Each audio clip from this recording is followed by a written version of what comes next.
hadi wa 6. Timotheo wa pili. Na watu watasonga Biblia kama ni ya kwenye hiyo niliozuia kufika mwezi wa 6. Wewe fungueni. Tunakuandaa ili kwamba uache kuitumia hiyo simu ya kwenye Biblia kwenye simu. Na upako umepungua kwa washirika kwa sababu hawapendi kubeba Biblia.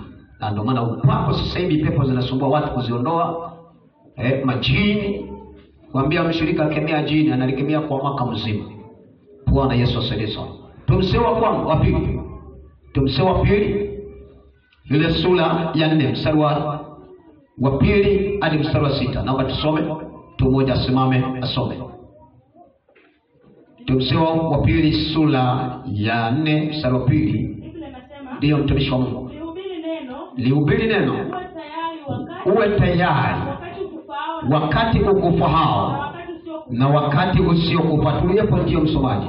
Uwe tayari, endelea kusoma hapo uliporudia. Rudia. Lihubiri neno. Uwe tayari wakati ukufao na wakati usiokufa. Wote tuseme na wakati usiokufa kwa sauti. Ongezamo nguvu ya kilo, sema na wakati usiokufa. Tuendelee kusoma. Karibia. Kemea na kuonya. Wote tuseme karibia, kemea na uzidi kuonya. Endelea kusoma mpendo wa Mungu. Kwa uvumilivu wote na mafundisho. Wote tuseme kwa uvumilivu wote na mafundisho. Ndio mtumishi wa Mungu. Mstari wa 3. Maana utakuja wakati au zinakuja nyakati watakapoyakataa mafundisho yenye uzima, ila kwa kuzifuata nia zao. Wote tuseme ila zinakuja nyakati watakapoyakataa mafundisho yenye uzima na kuyafuata mafundisho ya Mungu. Endelea kusoma. Watajipatia walimu makundi, kwa kuwa wana masikio ya utafiti. Mstari wa 4. Nao watajiepusha wasisikie yaliyo ya kweli na kuzigeukia hadithi za uongo. Watano. Bali wewe uwe na kiasi. Wote tuseme bali wewe uwe na kiasi katika mambo yote. Vumilia mabaya. Fanya kazi ya mhubiri wa Injili. Timiliza huduma yako. Wote tuseme timiliza huduma yako. Na mstari wa 6 wa mwisho. Kwa maana mimi sasa ninaumwa. Kwa maana mimi sasa namiminwa, na wakati wa kufariki kwangu umefika. Baba yetu mtakatifu, Mungu wa rehema, ninakushukuru kwa kweli mwaminifu. Asante Bwana kwa kunipa kibali siku ya leo njema, ambaye Bwana ni siku ya mwisho wa mwezi wa 3 mwaka 25. Nami nanyenyekea Bwana mbele zako. Naomba unipake mafuta. Nipe Mungu nguvu ya kulisema shauri lako. Watu hawa Bwana wapate kusikia na kuponywa. Katika jina la Baba na la Mwana na Roho Mtakatifu ya Mungu. Kuwa tayari kufanya nini? Kazi ya Mungu. Kuwa tayari, jiandae kufanya kazi ya Mungu. Kuwa tayari kufanya kazi ya Mungu. Andika. Na ujitahidi kuandika haraka sana. Kuwa tayari kuifanya kazi ya Mungu. Ndugu zangu wapendwa, wewe mchungaji Timotheo aliandika waraka wa pili akiwa mchungaji. Analiambia kanisa, anamtia moyo. Anasema, ndugu yangu, karibia. Wewe ulikuwa ni waraka wa Paulo kwa Timotheo mwanao, ambaye Paulo amemlea kama mtumishi wa Bwana. Bwana Yesu asifiwe sana. Sasa anaandika waraka huu Paulo kwa Timotheo, mchungaji wa kanisa. Anasema, mwanangu, karibia, kemea, honya, ili usiwe mdhaifu katika kazi ya Mungu wako. Sasa ndugu ndugu zangu, tunakwenda kutazama baadhi ya njia ambazo zinamsababisha mtu asifanye kazi ya Mungu. Bwana asifiwe. Kila unapoishi hapa duniani kanisani, kuna vitu ambavyo vinamfanya mtu yoyote, hawe anamjua Mungu au hamjui Mungu, asifanye kazi ya Mungu. Maana yake hapa palikuwepo ulegevu wa kutenda kazi ya Mungu. Kanisa lilifika mahali likapita kwenye msukosuko. Wale waliokabidhiwa Bwana jukumu la kuhubiri Injili, maana pale ukishuka mstari wa 6 wa 5 anasema vumilieni, fanya kazi ya mhubiri wa Injili. Haleluya. Maana yake kanisa lilikuwa linapita kwenye msukosuko fulani. Hata hivyo sisi leo tunapita kwenye msukosuko hiyo. Ukiwa nyumbani unakutana msukosuko, ukienda kwenye biashara unakutana msukosuko. Lakini Paulo anamwambia tumsema mwanao kama mchungaji, anamwambia karibia, endelea kuwakemea watu, endelea kukemea dhambi, endelea kuzuilia watu kufanya dhambi ndani ya kanisa la Bwana. Hii utimilize jukumu la Injili. Bwana Yesu asifiwe sana wapendwa. Naomba chukua chapchap. Sasa unaandika sababu zinazofanya watu wasitambue kuwa kutokufanya kazi ya Mungu ni tatizo kubwa. Sababu inayokufanya wewe usitambue kuwa kutokufanya kazi ya Mungu ni hao mambo baadhi hayo ambayo yanamfanya mtu asitambue au kuelewa katika ufahamu. Kutokufanya kazi kwamba ni tatizo na ni dhambi kubwa mbele za Mungu. Bwana asifiwe sana. Natamani kusikia karatasi zinaandika. Jambo la kwanza unaandika. Jambo la kwanza,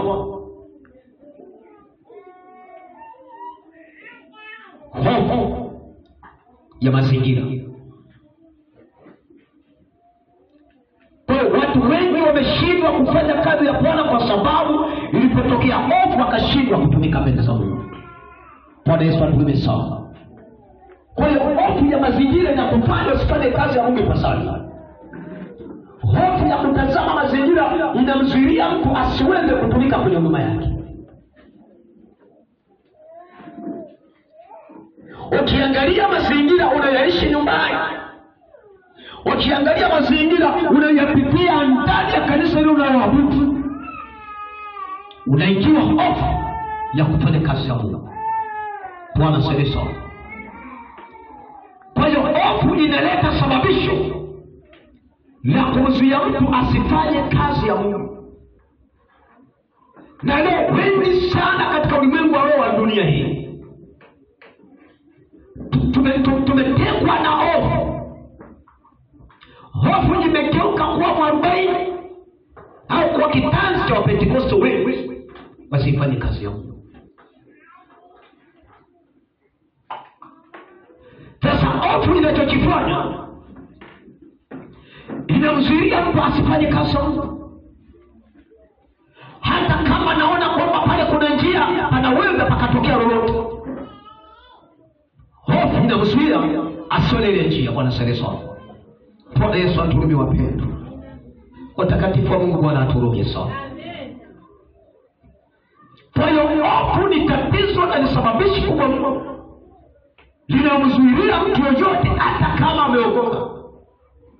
Lakini hofu inapotokea, ile nguvu ya kufanya kazi ya Mungu inaisha. Nguvu ya kuomba inaisha. Hofu inapotokea, nguvu ya utoaji inaisha. Hofu inapotokea, nguvu ya kushinda dhambi inaisha. Hofu inapotokea mtu huyu, nguvu ya kustahimili majaribu ya Injili inaisha, kwa sababu amekutana na hofu. Some mstari wa Wa pili heri. Ndio. Hubiri neno. Uwe tayari. Wakati unakufa na wakati usiokufa. Sasa Paulo anamwambia Timotheo, anamwambia hubiri neno wakati unaokufa na wakati usiofanya nini? Usiokufa.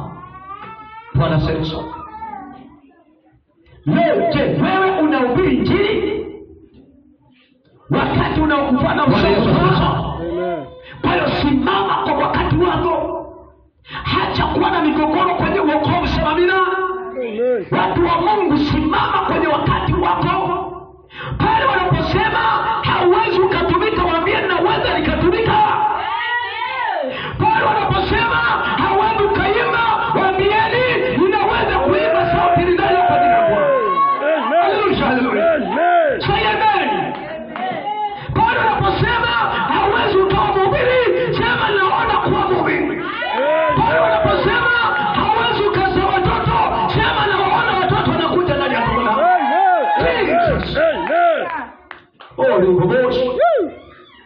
Pale wanaposema kwamba wewe aliyekuroga hata kuachilia, waambie naona aliyeniroga ananiachilia kiliadea. Wanaposema huyu aliyeroga kizazi chako atakiacha mpaka atakiondoa, sema kizazi changu kinakaa ndani ya tumbo na kitazama familia. Simama kwa wakati wako. Nimekutia moyo Mtanzania mwenzangu, mimi sio Mganda, wewe sio Mganda, wote ni Watanzania. Simama kwa wakati wako. Simama kwa wakati wako. Anasema karibia kemea. Mungu anasema wakati wa mfungo unaanza kusikia moto unawaka, unajua kuna shetani analeta majaribu. Wakati tumefunga, ukiamka asubuhi wanapika vyakula vizuri, unashangaa hiyo sio ya asubuhi. Wale wasiofunga penda kula kulapo kidogo, ndio amenunua samaki, ndio amenunua sato, ndio amenunua sijui nyama, ndio ameleta hata nguruwe. Unajua nguruwe ni mnyama hadimu, kaleta kitimoto pale nyumbani. Wakati umefunga unaanza kusikia kaburi kanasema siwache kufunga, ameleta vitu vizuri. Sikilizeni, niambieni tumbo ya kwamba ni wakati wangu wa kusimama kwenye lango, ni wakati wangu wa kusonga mbele, ni wakati wangu wa kwenda mbele. Hapo Yesu aliponiweka. Jesus, haleluya. Jesus, haleluya. Kuna mtu mmoja anasema amina. Unasimama kwenye damu yako, unasimama kwenye matokeo yako mpaka yatokee. Amen. Haleluya. Waingereza wanasema ability, uwezo wa kutenda.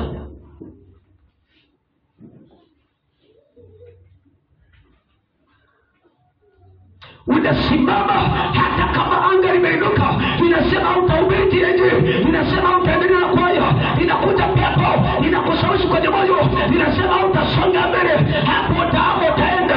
Wakati mwingine unasikia maneno yanatoka kwa washirika, wanasema hautaendelea, bado walitukuta sisi ndio wazao wa kanisa hili. Unawaambia nimekuja kusimama hapa, hataki mtu, nasimama hapa, ni zamu yangu ya kwenda mbele. Jesus, haleluya, haleluya, haleluya, haleluya. Yesu makofi tata.